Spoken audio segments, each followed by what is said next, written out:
When she said, "I love you," I replied instead of her. To the outside world we were that couple, the one neighbors admired. Suburban house. Manicured lawn. Coffee on the porch every weekend morning. Sarah? An angel in human form. Always smiling, social, radiant. She hosted dinner parties, posted perfect toasts on Instagram, snapped selfies at the gym with captions like, "My favorite daily routine." And me? I was the stable husband. Work, home repairs, groceries, bills. And I thought that was enough. At least, it seemed that way. We didn't fight. There were no arguments. Everything felt smooth. Too smooth. Then she started coming home later from her girls' nights. Stopped kissing me goodnight. Started smiling more at her phone than at me.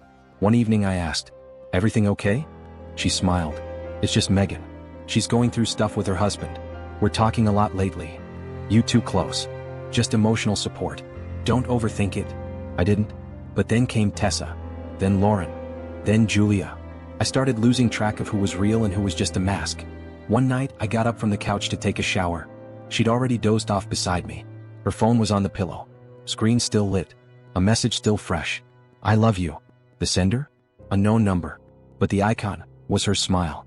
It was her. She said it. To someone else. "I love you." And my world didn't collapse. It just changed color. I sat down. Calm. Breathless. Opened the chat. Scrolled up. "I can't stop thinking about the last time. You make me feel like a woman again." He doesn't even notice. It's kind of funny. I wish it could just be us. No more lies. But she was the lie. Perfect Sarah. My Sarah. He wrote with puppy love softness. Like a boy who really believed in forever. And she? Like a seasoned actress. Every line polished. Flirtation surgical. Not a hint of hesitation. I read. And something inside me didn't break. It went numb. I could have woken her up. Screamed. Thrown plates. Demanded answers. But instead, I typed. "So do I." Those same 3 words. From her. To him. And in that moment, the game began.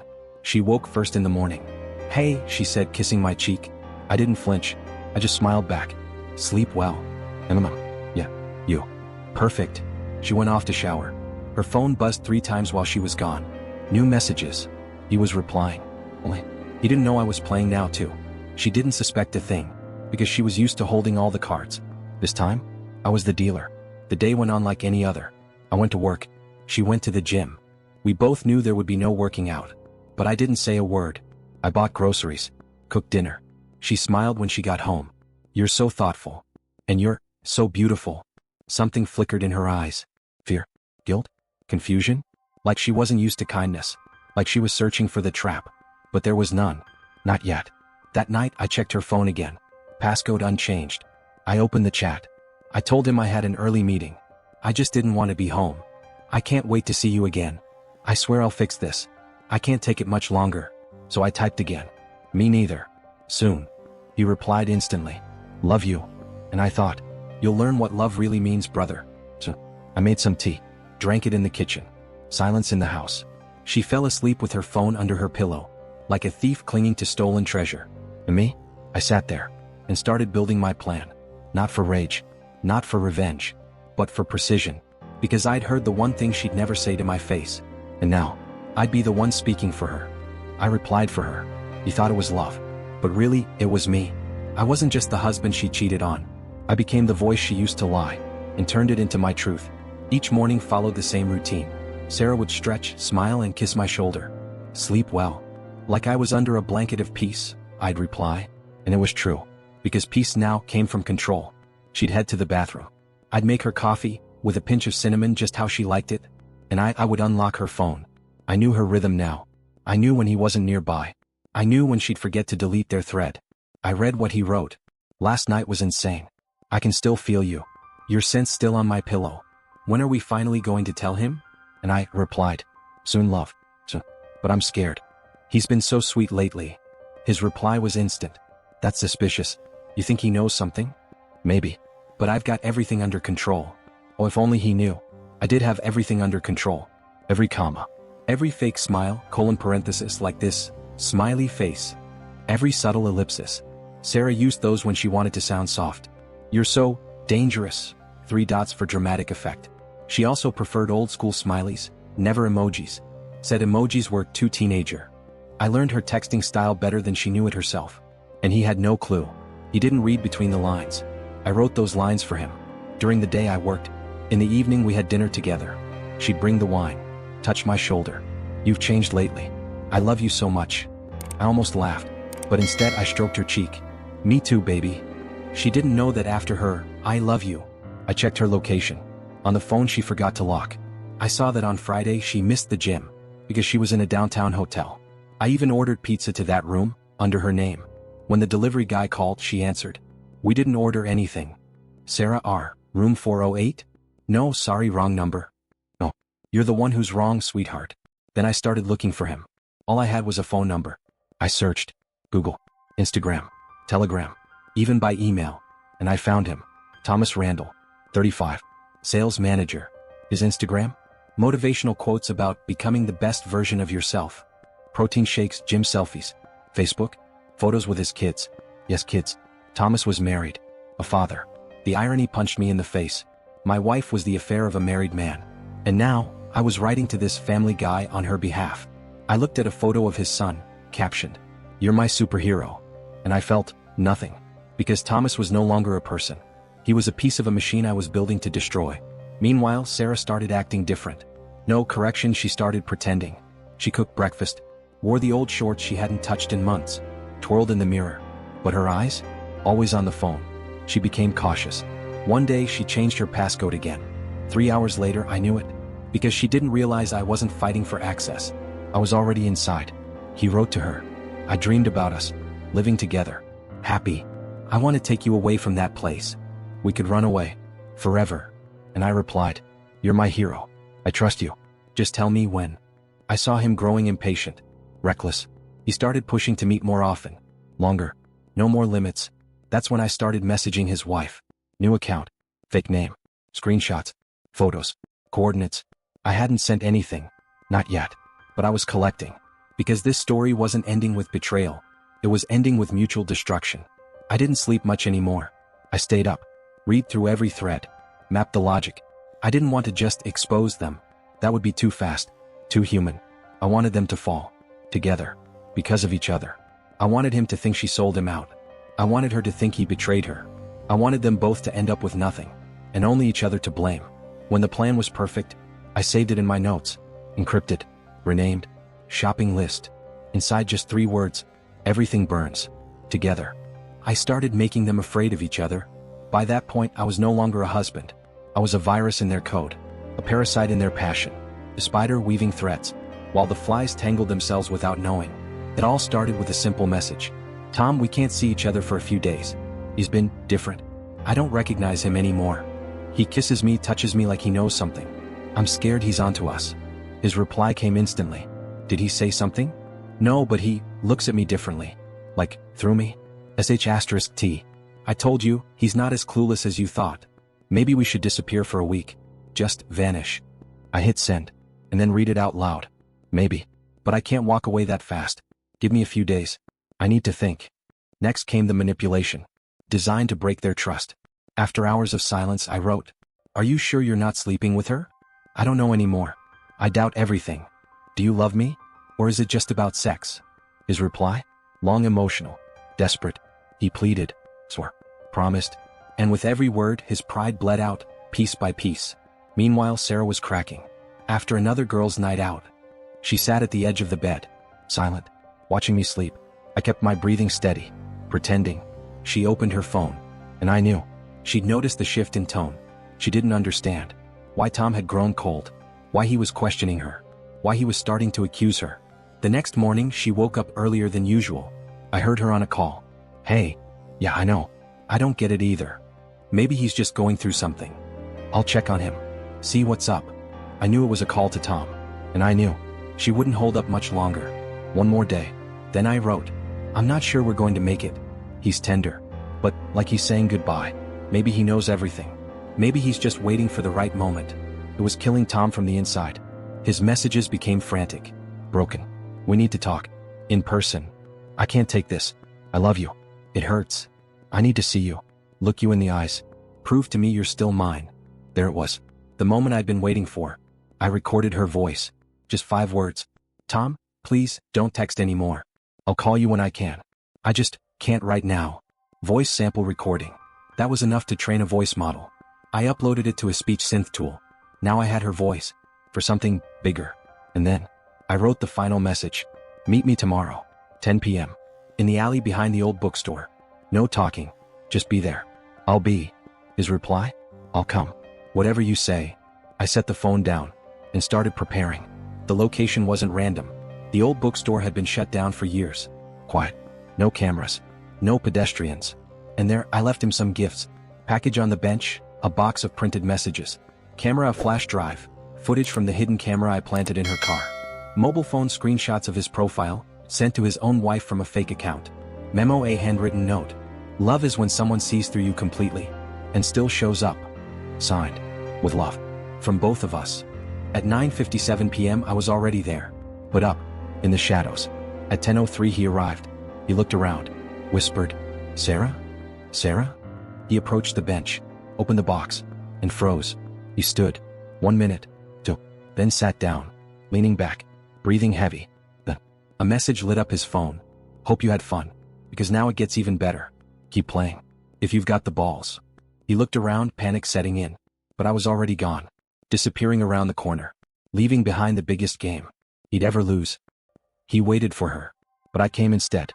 Carrying everything she ever left inside me. I got there early. The old alley behind the closed-down bookstore was perfect. No cameras. No foot traffic. Just faded signs, cracked pavement, and the kind of silence that mirrors a dead marriage. On the wall opposite the bench, I mounted a small action camera. Not for TikTok. Not for YouTube. For me. To remember this moment. In every detail. I sat in my car. And waited. At 9:54 p.m. his car pulled in. A silver Mazda. Plain. Predictable. Just like his imagination. He killed the engine. Stepped out. Checked his watch. Then started scanning the shadows. Sarah? His voice was low. Nervous. Sarah, I'm here? That's when I stepped out of the dark. He saw me. And froze. I wore a plain black jacket. No anger. No smile. Just silence. Sharp as a blade. Tom? I said. Not her. But someone familiar, right? He didn't answer. His face half pale, half hollow. Don't worry. I'm not here to hit you. That would be too easy. I came to talk. Although technically, you've been talking a lot. For a while. Very eloquently, I might add. I pulled out my phone, opened the chat, and began to read. I still remember how she laughed when we snuck out of her bed while her husband was snoring. I wish I could fall asleep next to you every night. You in white, you look like sin. Tom took a step back. You don't understand. It's not what you think. Oh, I understand perfectly. I scrolled again. Told my wife I was at a conference. Truth is, I'm with you. May my son forgive me, but I can't live without you anymore. This is love. This is real. I looked up. You called it love. I thought. You thought she loved you? I paused. Then listened carefully. For the past 2 weeks, you haven't been talking to her. You've been talking to me. His eyes widened. He stepped back. I replied to you. Every message. Every smiley. Colon parenthesis. Smiley face. No, that's. I wrote, you're my hero. I asked you to prove you're not using me. I set up this meeting. Tom started breathing faster. You're insane. No, I'm the man you turned into a ghost. And tonight, I became solid again. I tossed a flash drive onto the bench. Everything's on there. The text, the audio, photos, GPS, and a few surprises. Take your time. Work through it slowly, line by line. He didn't move. He stood like wet paper. Oh, one more thing. I opened Instagram. Remember sending her those motivational quotes? They're posted. Only now with new captions. And her replies. Plus the hashtag FamilyMan of the Year. He lunged forward. You can't do this. Your wife already has the link. Sorry? But now, your truth deserves to be seen too. I turned. And walked away. He shouted something behind me. Something about explaining everything. It was a mistake. She loves me. But I wasn't listening anymore. Because that night, he buried himself. I just handed him the shovel. At home, I opened my laptop. Instagram, exploding. Facebook, going viral. This man said he loved his son, while he was sleeping with someone else's wife. He cheated. He lied. Here's the proof. His fake life shattered. The comments?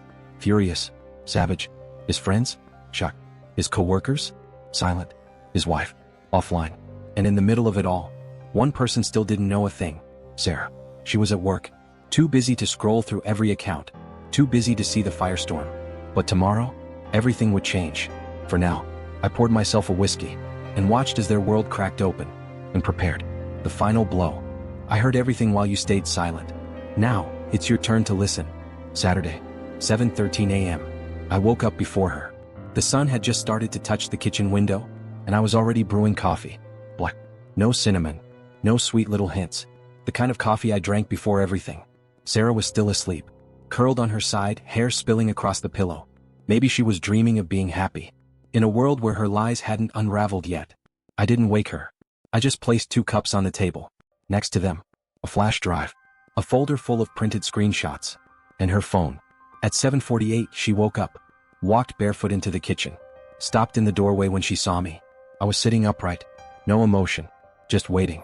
Hey, sit down, Sarah. Her voice had metal in it, the kind women use when they don't yet know what they're defending themselves from. She sat. What's going on? Today is our last conversation. She tensed. Her eyes narrowed. I don't understand. You will. I pressed a button on the remote. The TV lit up. On the screen, messages. Her words. His replies. Photos. Locations. She didn't say a thing. All I could hear was her breathing. And every new beep from the slideshow hit her harder than any accusation could. Then, the video. Them. Together. Hotel camera. Her smile. His hands. They thought no one saw. Pause. I looked at her. Sarah sat pale. Eyes wide. Mouth half open. That's you. And him. It's not what it looks like. I see exactly what it is. She was trembling. That was a while ago. A week ago? I didn't know how to tell you. So you stayed silent? She started to cry. Please? I made a mistake. I know. I placed her phone in front of her. You told him you loved him. It was a moment of weakness. And I replied. Silence. What? I replied to him. Instead of you. She covered her face with both hands. No. I didn't yell. I didn't scream. I just listened. I read. I studied. She lunged toward me. Please? Forgive me. I didn't know what I was doing. It was stupid. I stood up. Sitting down to talk? That's maturity. Lying every day? That's a choice. I'm not leaving you because of sex. I'm leaving because of your complete disregard for my heart. She was sobbing. Don't go. You had every chance to keep me. And you chose this. I walked to the door. She chased after me. Barefoot. Hair a mess. Looking like a ghost of herself. Wait. I stopped. One last thing. I turned to her. It hurt. A lot. But the worst part wasn't what you did. It was what I became beside you. I opened the door. The sun was rising. I'm giving you our years. Keep them, if you can. And I walked out. I didn't pack a suitcase. Everything I needed was already in the trunk. Documents. The flash drive. And peace. I drove down a road with no stops. Just miles. Scott. And me. Sarah was behind me. Her tears. Her ruins. Her excuses. I didn't look back. Because behind me was lies.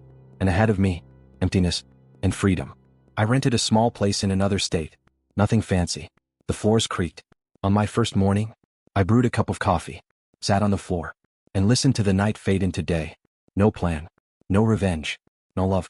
Just silence. And indifference. That smelled exactly like victory.